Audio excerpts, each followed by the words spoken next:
کسی بھی قوم یا گروہ کی سائیکولوجی یا نفسیات کو جانچنے کے لیے اس کا لٹریچر پڑھنا، ان کی تاریخ پڑھنا بہت ضروری ہوتا ہے۔ قرآن پاک کی سورہ البقرہ کی ایک آیت ہے، آیت نمبر 58 اور آنورڈز۔ اس کے اندر بنی اسرائیل کے ایک بڑے عجب واقعے کا بیان ہے۔ اللہ پاک فرماتا ہے اس آیت کے اندر کہ اور جب ہم نے انہیں کہا کہ اس شہر میں داخل ہو جاؤ،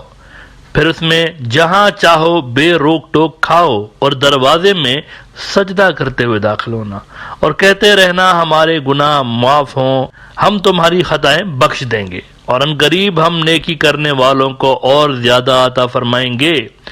پھر ان ظالموں نے جو ان سے کہا گیا تھا اس سے ایک دوسری بات سے بدل دیا۔ اب مسلمان جو اسکالرز ہیں اور مفسرین جو ہیں وہ کہتے ہیں کہ اصل میں ان سے کہا گیا تھا کہ جب شہر کے اندر داخل ہوں تو ایک استغفار کا کلمہ تھا جو کہ ان کو کہا گیا تھا تاکہ اللہ تعالیٰ ان کے اوپر مہربانی فرمائے اور ان کے گناہ بخش دے، لیکن انہوں نے سجدہ کرتے ہوئے تو داخل نہیں ہوئے، وہ کسی دوسرے طریقے سے داخل ہوئے، اور یہ وہاں پر اس لفظ کی بجائے ایک دوسرا لفظ انہوں نے کہا تھا جس کا مطلب تھا بال میں دانا، یعنی استغفار کی بجائے مذاق ایک طرح سے آپ سمجھ لیں کہ انہوں نے اڑایا تھا۔ اب اس واقعے کا آج کے ایپیسوڈ سے کوئی تعلق نہیں، اگر کوئی اس میں سملرٹی آپ کو نظر آتی ہے تو وہ اتفاقیہ ہوگی۔ غزہ کے اندر جب نیتن یاہو گھسا ہے تو دنیا کو یہ بتا کے گھسا کہ میں نا اپنے ہوسٹیجز چھڑانے جا رہا ہوں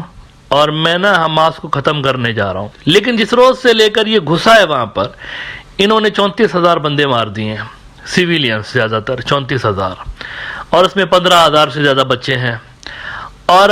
ایک بھی ہاسٹیج انہوں نے ملیٹرلی بازیاب نہیں کروایا، جس کا مطلب ہے کہ وہ جو کہہ رہے تھے کہ ہاسٹیجز بازیاب کروانے ہیں وہ انہوں نے یا تو جھوٹ بولا یا تو یہ نااہل ہے۔ مطلب دنیا کو کہہ رہے تھے کہ ہاسٹیجز نکالنے کے لیے ہم لوگ اندر داخل ہو رہے ہیں، لیکن جیسے ہی وہاں پر گھسے ہیں تو قتل و غارت مچائی ہوئی ہے، بولا کچھ ہے، کمٹمنٹ کچھ کی ہے، اور سامنے اندر جب گھسے ہیں تو ایگزیکیوشن کچھ اور انہوں نے کی ہوئی ہے۔ اب اس پہ یہ جو ہاسٹیجز والا معاملہ ہے یہ مزید کھٹائی میں پڑنے کا امکان ہے۔ اس کی وجہ یہ ہے کہ قطر ڈیسیشن لینے جا رہا ہے، قطر غالباً یہ فیصلہ کرنے جا رہا ہے کہ وہ اس نیگوسیشنز والی جو ڈیل ہے اس میں سے یہ باہر نکلیں گے۔ اس کی وجہ یہ ہے کہ قطر کے ساتھ بہت زیادہ مس کمٹمنٹ کی گئی ہے، وہ کہہ رہے ہیں ہمارے ساتھ پولیٹیشنز نے، اب ظاہر سی بات ہے ان کا اشارہ کن پولیٹیشنز کی طرف ہے آپ خود سمجھ سکتے ہیں۔ قطر نے کہا کہ پولیٹیشنز نے ہمارے ساتھ وشواس گھات کیا، ہماری سنجیدگی کا، سنسیئرٹی کا ناجائز فائدہ اٹھایا، ہمارا ناجائز فائدہ اٹھایا، اس لیے ہم سوچ رہے ہیں کہ یہ جو میڈیشن کا پروسیس ہے اس سے ہم خود کو الگ کر لیں، اور حماس جو ہے وہ قطر سے غالباً وتھڈرا کرنے جا رہے ہیں خود کو، اور کون سے ملک میں جائیں گے، ترکی ہو سکتا ہے، کوئی اور عرب ملک ہو سکتا ہے، ابھی کہا نہیں جا سکتا، لیکن وہ قطر سے نکل رہے ہیں یہاں سے۔ اب قطر سے اگر وہ نکلیں گے تو کیا پرابلم ہوں گے؟ قطر سے اگر وہ نکلیں گے تو اس وقت کانٹیکٹس بنے ہوئے ہیں، کمیونیکیشن ہے، اسرائیل یا امریکہ اگر کمیونیکیٹ کرنا چاہتا ہے حماس سے تو ڈائریکٹ نہیں کر سکتا، قطر کے ذریعے کرتا ہے، وہ قطریوں کو بولتے ہیں، قطری آگے سے ان کو میسج دیتے ہیں، قطری پھر ان کا میسج یہاں تک پہنچاتے ہیں، واشنگٹن تک اور اسرائیل تک۔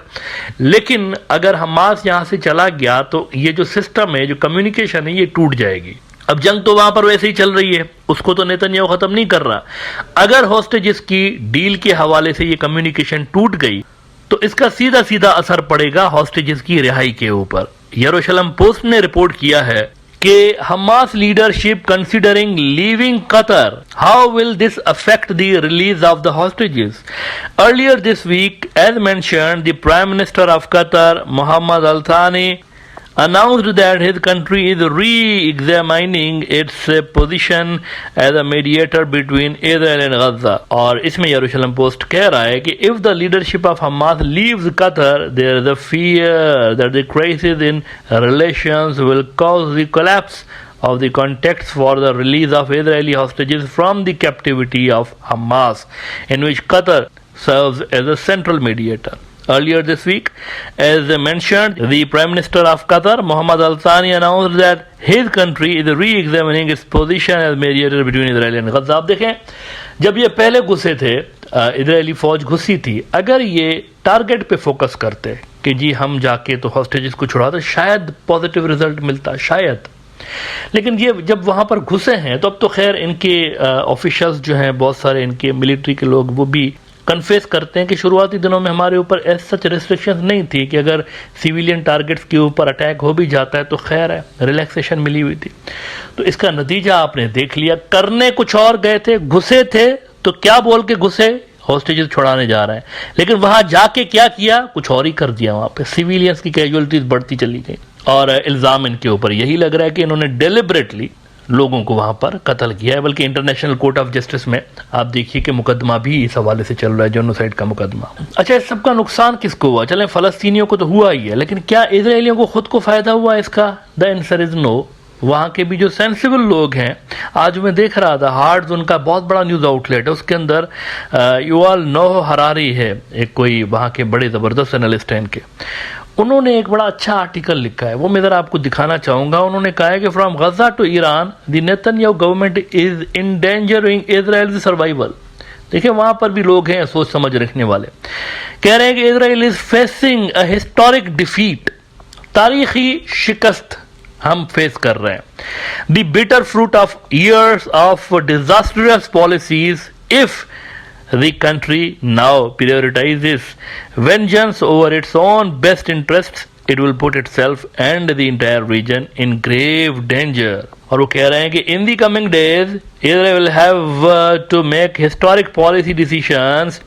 ones that could shape its fate and the fate of the entire region for generations to come. Unfortunately, Benjamin Netanyahu and his political partners have repeatedly proven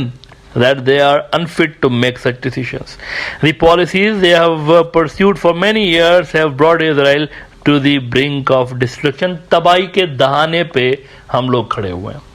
اور اس کا کوئی ذمہ وار نہیں، ایک شخص اور اس کی ٹیم ذمہ وار ہے، اور وہ ہے نیتنیاہو اور اس کے اتحادی۔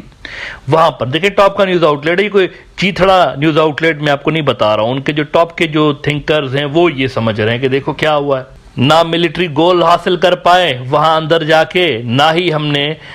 کچھ اور حاصل کر لیا، عربوں کے ساتھ ہماری جو دوستیاں بن رہی تھی، ہم ایک طرح سے آئسولیٹڈ تھے، ہمیں گولڈن اپرچونٹی ملی یہاں پر کہ ہم ریجن کے اندر انٹیگریٹ ہوں، واسطے بنائیں دوسرے ملکوں کے ساتھ، تعلقات بہتر کریں، گولڈن اپرچونٹی، گولڈن تاریخی۔ آپ دیکھیے کہ یہ جو اپرچونٹی ہے دہائیوں کے بعد، ڈیکڈز کے بعد ملتی ہے، کتنی زیادہ امریکہ نے ان کو پروموٹ کیا، کتنا امریکہ نے ان کے لیے کام کیا، کیا ملا ہے آخر میں؟ جن 4-6 ملکوں نے ان کے ساتھ تعلقات بنائے تھے انہوں نے بھی سسپینڈ کر دیا۔ تو بھائی یہ کیا تھا پھر؟ نہ ہاسٹیجز ریلیز ہوئے، نہ ڈپلومیٹیکلی آپ کو فائدہ ہوا، بلکہ دنیا آپ کو اب پہلے سے زیادہ غلط نظر سے دیکھتی ہے، کیونکہ اب تو دیکھ لیا 34,000 بندے شہید ہو گئے، اتنے یہ تو 34,000 بندے شہید ہوئے نا ناظرین۔ یہ ایک بہت بڑا واقعہ ہے، اصل میں یہ بہت بڑا تاریخی واقعہ ہے، اور یہ اتنا آسانی سے لوگوں کے ذہن سے چیز جائے گی نہیں، دنیا کے ذہن سے اتنا آسانی سے یہ چیز جائے گی نہیں۔ اب بھی امریکنز کوشش کر رہے ہیں کہ سعودی اور اسرائیل کی نارملائزیشن، اب بھی کوشش کر رہے ہیں، لیکن کنڈیشن جو سعودی نے رکھی ہوئی ہے وہ بڑی ٹف کنڈیشن ہے۔ وہ کہہ رہے ہیں کہ کوئی نارملائزیشن نہیں ہے، فلسطین کی ریاست بناؤ پھر بات کرو، سیدھا سیدھا بولا ہوا ہے سعودیز نے ان کو۔ اب آپ دیکھیں اسی چیز کو تو وہ ڈاؤن پلے کر رہے تھے، ٹرمپ کا ابراہم اکارڈ جو تھا اس میں فلسطینی ریاست نہیں تھی، اسی کو تو وہ ڈاؤن پلے کر رہے تھے نارملائزیشنز کروا کے کہ سارا ریجن نارمل ہو جائے اسرائیل کے ساتھ، تو آخر میں انٹیگریٹ ہو جائیں گے فلسطینی خود ہی، یہاں پہ کچھ رہ جائیں گے اسرائیل کے اندر، کچھ ارد گرد کے ملکوں میں چلے جائیں گے، یہی تو تھا ابراہم اکارڈ، لیکن نہیں ہوا، وہ ڈیل آف دا سینچری جو تھی نہیں ہو سکی فلفل، وہ سارے ڈیزائنز دپردوس ہو گئے، اور اس سب کی ذمہ واری اسرائیلی خود کہہ رہے ہیں کہ نیتنیاہو کی پالیسیز کے اوپر بنتی ہے۔